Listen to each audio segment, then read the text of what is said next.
Michel Sodino, je n'ai aucun respect pour toi. Quand mon pays est en train de sombrer, que vaut mon envie personnelle? Si pour sauver ma patrie, je dois perdre ma liberté, voire ma vie, qu'il en soit ainsi. Au moins, je saurai que j'ai vécu utilement. Mais toi, Michel, toi et ton candidat, à cause d'un simple papier que tu ne peux même pas utiliser librement, tu choisis de trahir tout un peuple. Tu sais quoi? Michel Sodino, mange ton parrainage si tu le veux. Mange-le. Tu peux même te torcher le derrière avec.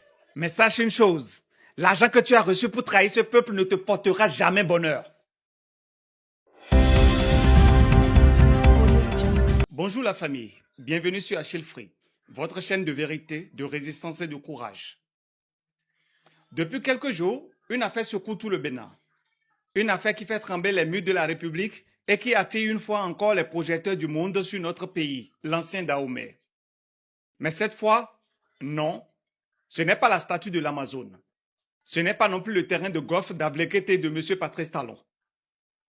Ce qui fait parler aujourd'hui, c'est la magouille électorale, la forfaiture politique que nous prépare celui-là même qui a traité tout le monde d'incompétent, alors qu'en 10 ans de règne, il n'a pas été capable d'organiser une seule élection crédible et transparente. Oui, je l'ai dit et je le répète sur Achille Free.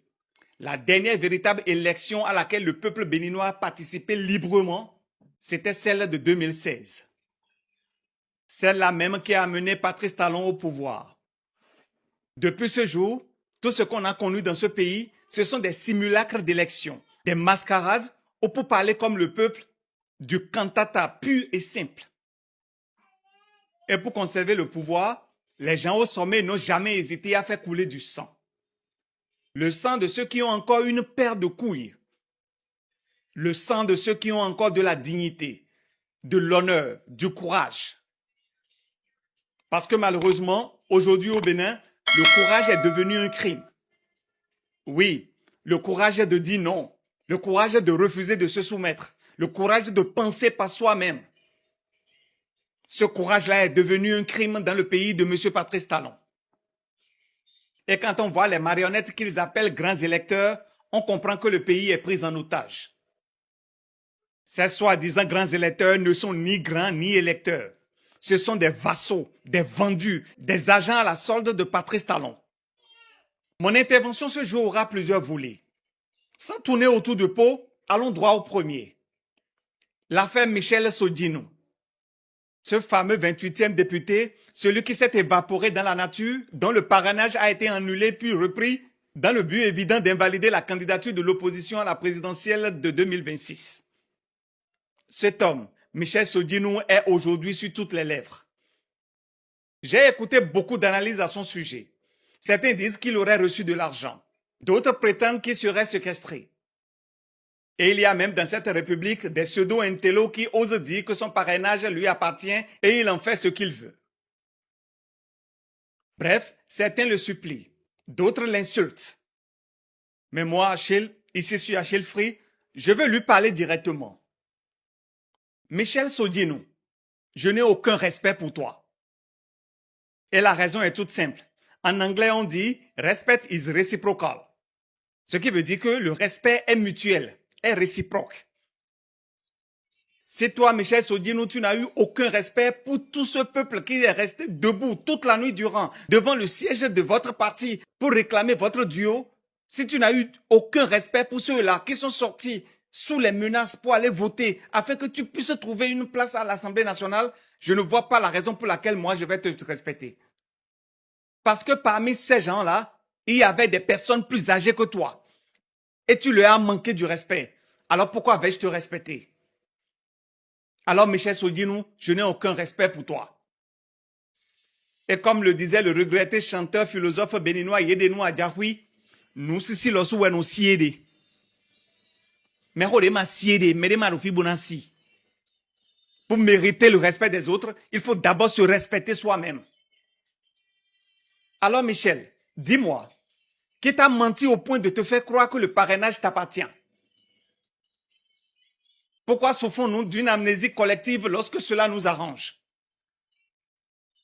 Michel Sodino, laisse-moi te rafraîchir la mémoire, puisque apparemment, tu as oublié.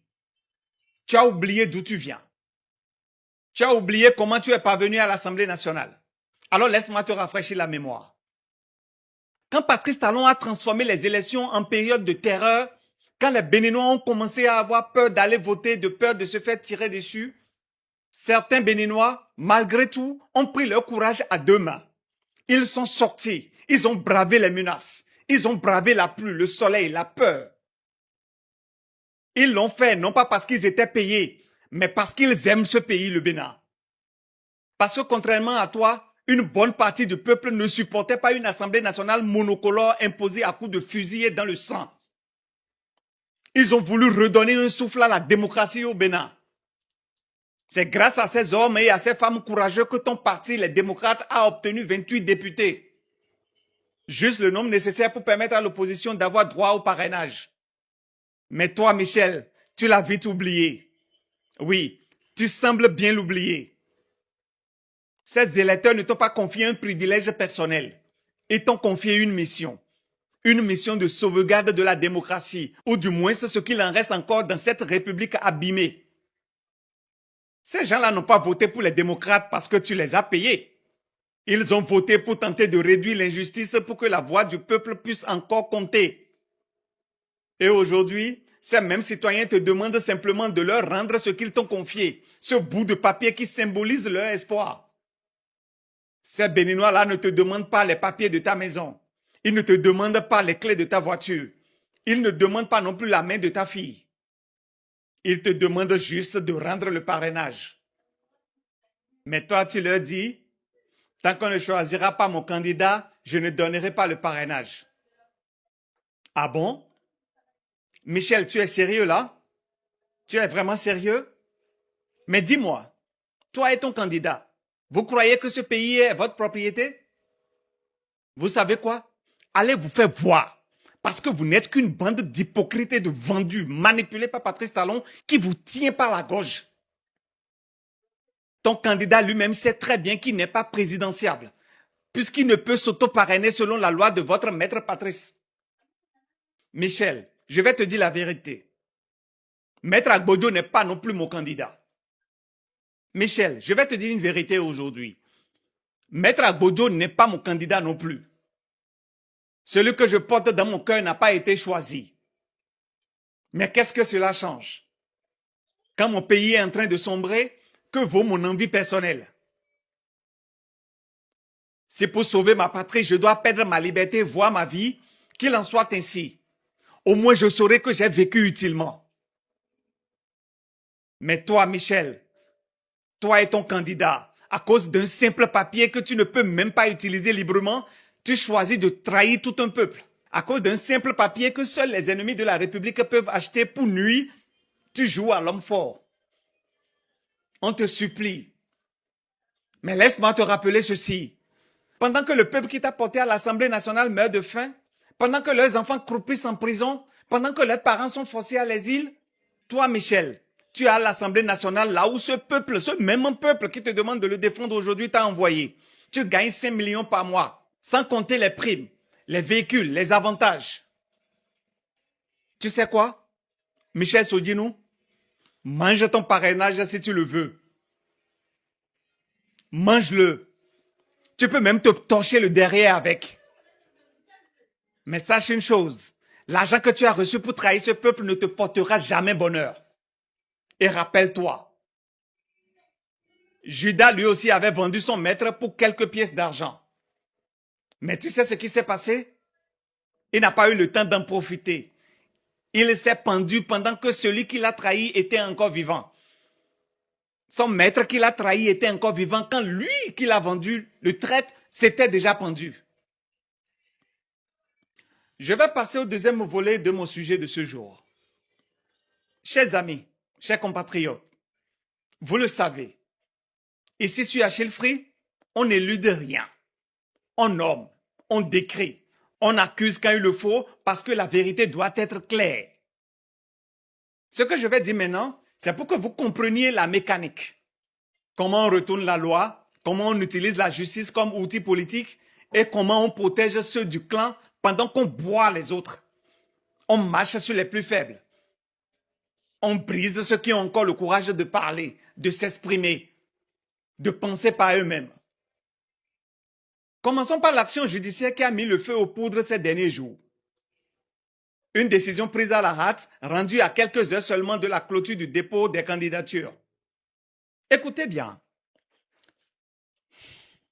Par une ordonnance rendue le 13 octobre 2025, Dossa Guillaume Lali, président du tribunal de première instance de Cotonou, a ordonné à quelques heures de la clôture du dépôt des candidatures pour la présidentielle de 2026 que le Parti Les Démocrates restitue à Michel Sodinou sa fiche de parrainage en enjoignant à la Sénat de délivrer un nouveau parrainage et d'annuler le précédent en cas de résistance du parti.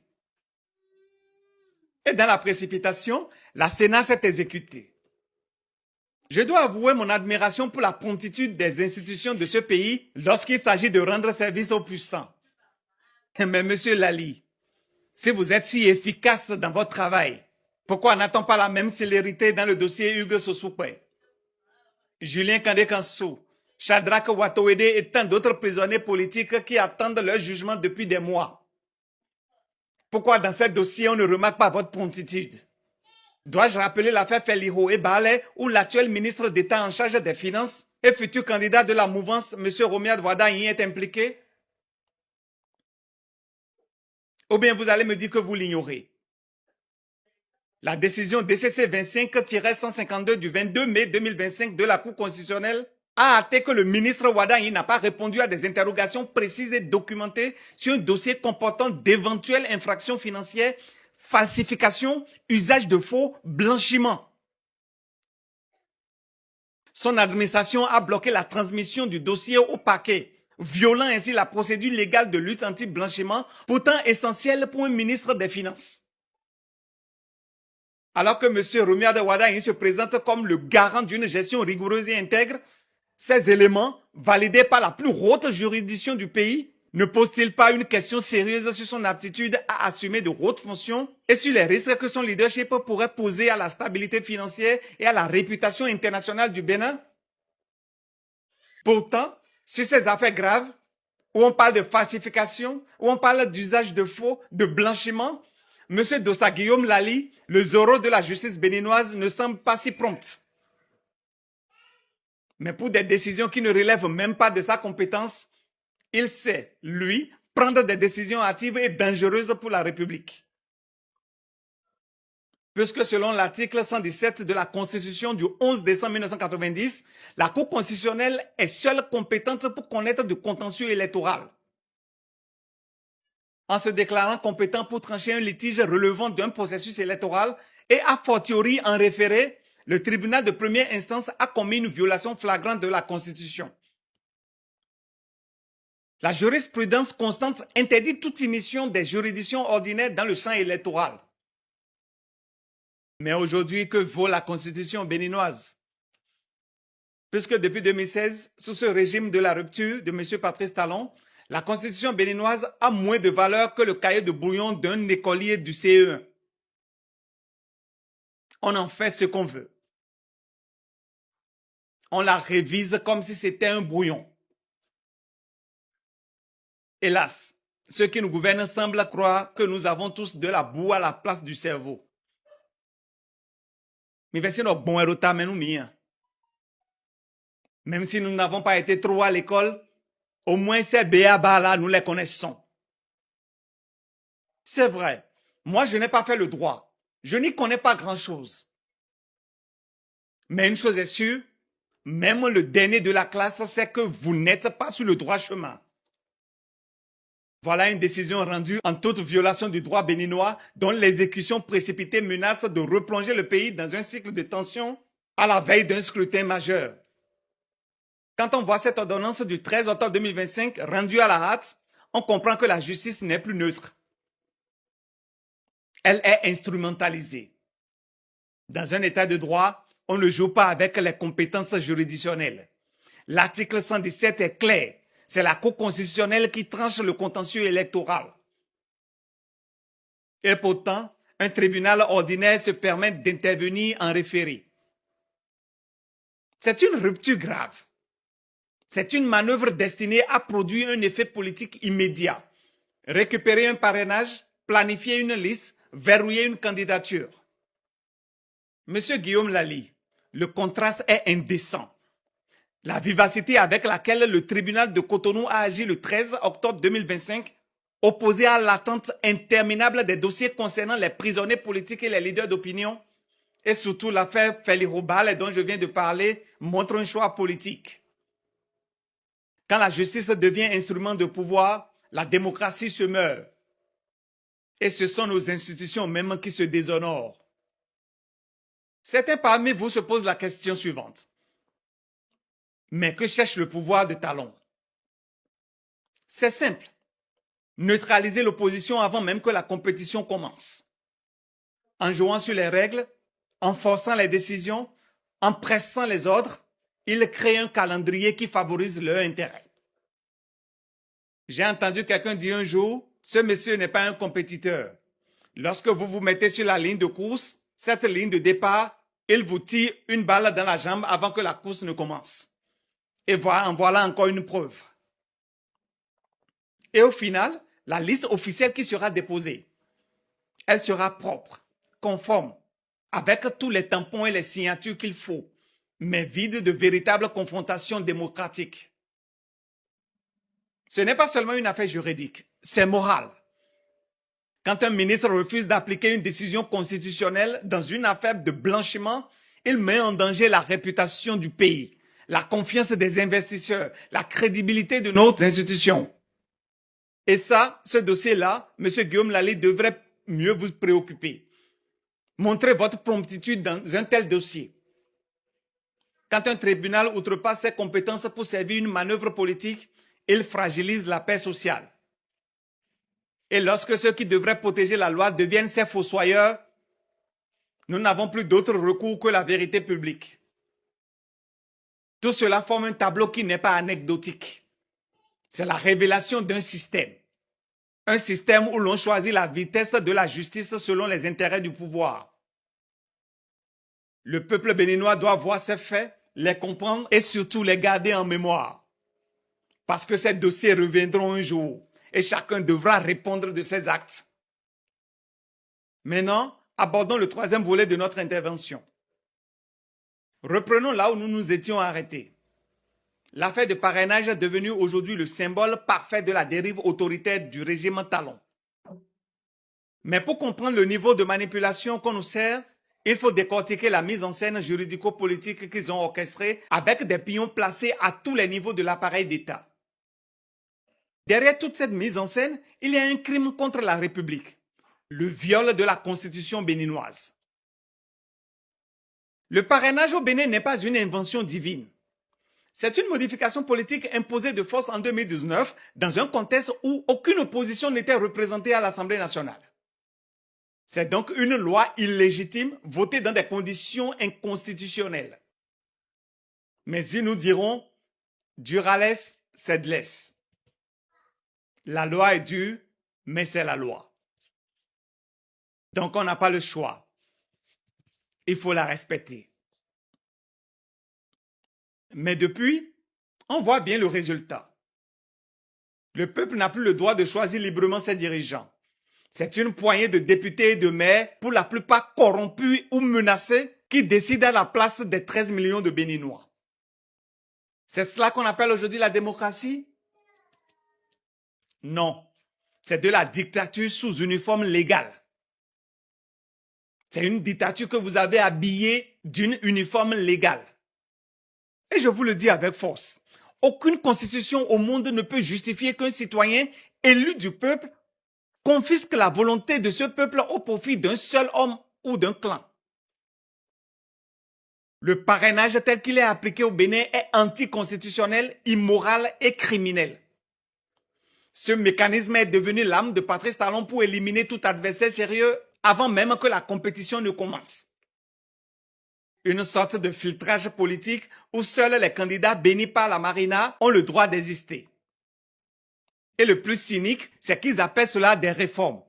Ils les appellent consolider la démocratie. Quelle ironie! C'est comme si un voleur disait qu'il a cambriolé pour sécuriser votre maison. Mais ce qu'ils oublient, c'est que le peuple béninois n'est plus dupe. même si la peur domine encore, même si la répression est féroce, la conscience s'éveille. Les gens parlent, les langues se délient. Et dans les marchés, dans les coins où se retrouvent les émigrants, dans les familles, on murmure. Cette fois, ça ne passera pas. Parce qu'à force d'écraser le peuple, ils ont oublié que le peuple, lui aussi, a une limite. Et le jour où cette limite sera franchie, plus aucune manipulation ne tiendra. Pas même vos milliards, pas même les jugements sur commande du tribunal de Cotonou, pas même la peur que la criette inspire. Parce que tôt ou tard, la peur finit par changer de camp. Et si vous pensez que j'exagère, regardez l'histoire. Tous ceux qui ont voulu se prendre pour Dieu ont fini dans la poussière. Les dictateurs tombent toujours, parfois lentement, mais toujours lourdement. Alors que Talon et ses apôtres méditent cette vérité. Quand le peuple se réveille, même les chats tremblent. La famille, écoutez bien. Ce que je vais vous dire maintenant est crucial. Parce que ce que nous vivons aujourd'hui n'est pas un simple incident de parrainage. Ce n'est pas un hasard si Michel Sodinou, le tribunal de Cotonou, Wadaï et tous les acteurs se sont retrouvés sur le devant de la scène. Non. C'est la démonstration claire, éclatante que la République est en danger, que la démocratie est menacée et que la paix sociale pourrait être bouleversée si nous restons les bras croisés. Hier déjà, ils ont envoyé une convocation à comparaître à l'ancien président Boni Yayi et au duo candidat des LD. Ce qui ne m'étonne guère, puisque depuis 2016, le Bénin est sur le chemin de dérive. Le régime qui se vante de la rupture a transformé la gouvernance en instrument de pouvoir personnel. La justice ne juge plus, elle sert. La Sénat ne gère plus les élections, elle verrouille les candidatures. Elle déclare les documents électoraux caducs alors que le processus électoral était toujours en cours. Elle demande à des partis politiques de l'opposition d'aller se débrouiller. Alors vous comprenez que ce Sénat ne gère plus les élections. Elle verrouille les candidatures. Et que dire de la Cour constitutionnelle qui est censée incarner la sagesse et se mettre au-dessus de la mêlée? Cette Cour aujourd'hui n'est plus vraiment crédible. On parle des 7 sages. Mais c'est quand la dernière fois qu'une décision sage est sortie de cette cour-là? Les finances publiques dans ma République ne sont plus un outil de développement. Elles deviennent un instrument de punition et de récompense politique. Et ceux qui, comme moi, ont osé parler, ceux qui ont osé dénoncer, ceux qui ont eu le courage de contester, sont réduits au silence, persécutés, parfois emprisonnés ou exilés. Le peuple béninois qui a cru en la démocratie se retrouve face à un paradoxe cruel. Il est invité à voter, mais ses choix sont limités, encadrés, voire piégés. Les parrainages, cette arme que la loi mettait à disposition du peuple pour filtrer les candidatures, sont désormais instrumentalisés pour créer des candidats dociles, pour imposer une opposition contrôlée et pour donner l'illusion d'un scrutin.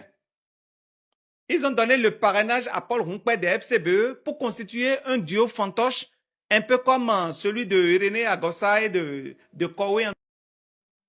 Tels des marionnettes, ils seront utilisés pour valider les plans de Patrice Talon.